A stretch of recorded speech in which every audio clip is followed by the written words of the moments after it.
Well, Chike Ogeah joins us now. He's a Commissioner for Information in Delta State. Thank you for coming on this morning. Thank you. Thank you for having me. Well, Delta will be hosting this South-South Economic Summit, and so there'll be a whole lot of demand for information concerning what is happening, when will they do what, and how do they intend to carry out a lot of these activities, and also hoping that bad publicity. How are you facing up with this, your ministry? Well, the truth is that in this summit, I'm playing more or less a dual role because I'm also the spokesman for the South-South Summit. We've done everything we've done. It's a huge summit. I'm sure you can see from the people you've already spoken to. It's about the region. We are just hosting, and really and truly speaking, though Asaba is a fast-growing capital, some people even say the fastest-growing capital, but our level of infrastructure has still not even gotten to the stage where we can handle the magnitude of this kind of summit that we are really hosting. And that is why we've done things like get flights that will leave Lagos and Abuja on the same day to reduce on the accommodation issues and all that. But in the main, what we've done is that we have really, really worked hard, improved on our environment, all our issues. You will come, you will look around, you will see. Like you said, the information is out there, the website, it's working, people have been, registering online. I think, like I was saying actually, this summit is going to be a watershed, even for the South-South region, not for us alone in Asaba, because the magnitude is really awesome, and that is why. Let us come in here.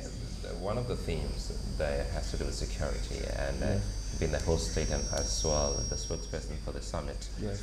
How have you been able to handle all of that now to make people understand that that aspect of this summit has been well taken care of? Yeah, security is an issue in Nigeria, and that is why it's even one of the themes that we're looking at in the summit. I mean, we've gotten world-class speakers. I mean, who can better come and tell us about security than the 17th Joint Chief of Staff of the United States of America. They've always had the responsibility of securing the Gulf of Guinea, which is where we have most of our oil installations and all that. And we learn from those perspectives. Of course, Rudy Giuliani cleaned up 9/11 after 9/11 in New York, and we can see what he did after that kind of devastation. But in terms of internal security, which you are talking about, like I always say, you see, security is such a funny thing. If I come on TV and start talking about the rudiments of security, then it won't be security anymore. But what I want to assure all the participants and delegates coming to this summit, that no stone has been left unturned by the government of Delta State to make sure that all lives are secure when you go around. Obviously, these are not overt things you would see. We're not going to put all the police force in Delta State on the street to give you that kind of comfort. But I assure you, a lot of covert work has been done to make sure you are all secure. We're going to be incident-free by the grace of God. We know that, of course, we have all those issues in Nigeria. In terms of transportation, how have you been able to handle that? We saw your airport. Was it as a result of this summit you had to overnight put an airport in place? Well, that airport has been one of the most contentious things, even all the time I used to come during the campaigns and all that. The truth is that I'm happy you've come and you've seen it. You've seen it for yourself. So this is not Chike coming to tell stories on channels anymore. You see that we have delivered the best airport in Nigeria, right here in Asaba. And certainly that airport is going to be put to use. I remember there was a time when people were saying, the airport wasn't there. Did you do that because of the Braced Commission? No, certainly. No, my governor had already set a paradigm, which was the 3-point agenda, and infrastructure being one of them. You see, with infrastructure, you can achieve the other two other agenda of 3-point agenda, which is peace and security, and then human capital development. The major idea for that airport was that it was going to generate a lot of jobs, because you see, an airport of that magnitude, you saw what it was like. There's going to be a cargo section. It's an international airport. Onitsha is just 5-10 minutes away. That is the biggest market in sub-Saharan Africa. So by the time those activities start full scale, everywhere from I think we came by air, so you might not understand this. From here to Agbo, there's a corridor all down the way. It is just opening up. different hospitality businesses, different industrial businesses, warehouses. We are just turning around the commerce of this area. And with that will be jobs. In the region, since we're talking about regional Oh, development? certainly. Oh, certainly. Because you see, what is happening in the region is that over time, there was that competitive spirit, and that has given way to cooperation. And we have common challenges as a region. We have common advantages, and this is why our leaders have come together. We want to press on those advantages. And whatever we're doing now is going to be an integrated approach for the region to go forward. Mr. Ogeah, one thing you pointed out was that, Asaba wasn't exactly structured, or did not have the kind of infrastructure meant to host the magnitude of the summit, and you had to work on that and list for the summit. Yes. How do you hope to maintain that infrastructure over time? Because, of course, they will still be there right after. Would they just be left until another summit comes? No. You see, something else Delta State, as a state, how old is it? Asaba as a capital. And don't forget, this state and this capital started being built from the scratch. And I think that over the years, especially this last administration of Governor Duata, so much has been done to put infrastructure in place, not only in Delta. Like I keep saying, Delta, not only in Asaba. Delta is a multi-city state. It's not one of those states where you just do something in one city and it becomes known. We have Benin City, we have Warri, we have Sapele, we have Uyeli, we have Pale, we have all these other big towns. And everything that is being done here, as much as possible, is being replicated in these towns. Do you know that Delta State is the only state that has 2 airports? We are going to also have a first-class airport in Osubi, which is an airport that has already been there and is going to be improved upon.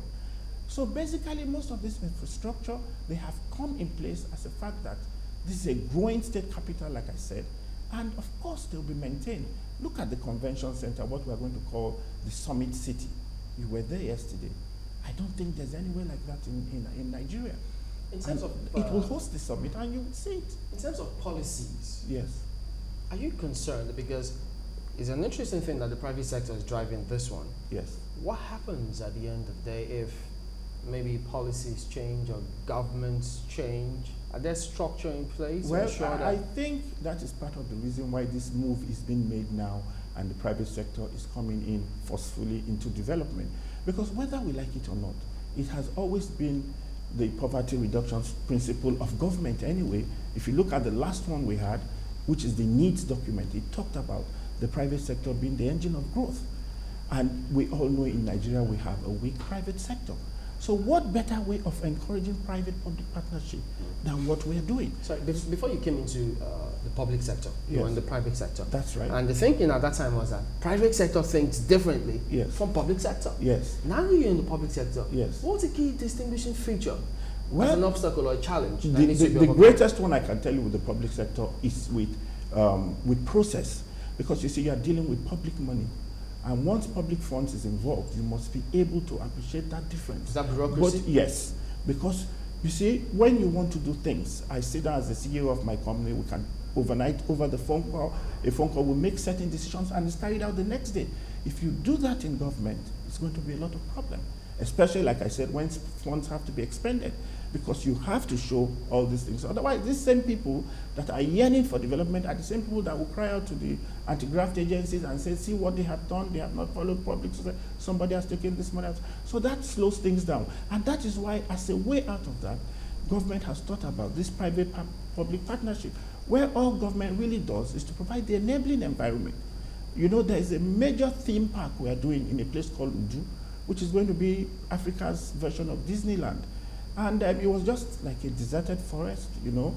The areas were even cut over by some rivers and streams and all that. What government did was spend enough money, put the land in place, put the bridge, connect those things with the bridges and all that. And then there's major investment coming from South Africa to develop that place. There's going to be a theme park, there's going to be a wildlife park and all that. And it's going to take some time, but it's going to be there.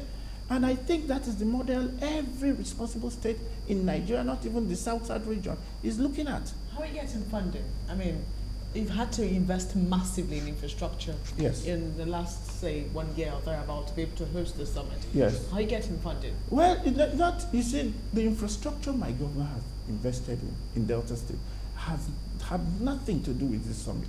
Everything was because he felt this is what Delta State requires at this time. And he's a man who has such a big vision, so whatever he does, he always does it in the biggest possible way. Even the government house he's building, which is almost completed, it's not about him staying there. It is one about institutionalizing Asaba as the capital of Delta State and giving to Delta State maybe the most befitting government house that is ever built anywhere in Nigeria. Okay, so that is all he just keeps doing. That'll be interesting. When is this going to end?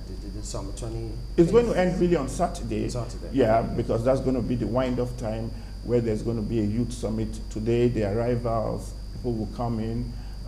We have all the protocols in place from government, like we said. The private sector is driving the major things, but government is not abdicating responsibilities at all. There are certain things, even like you said, for the security of the state, which government has to handle. Things like the protocols of the VIP, the accommodation, and all that, and we'll make sure everything is seamless.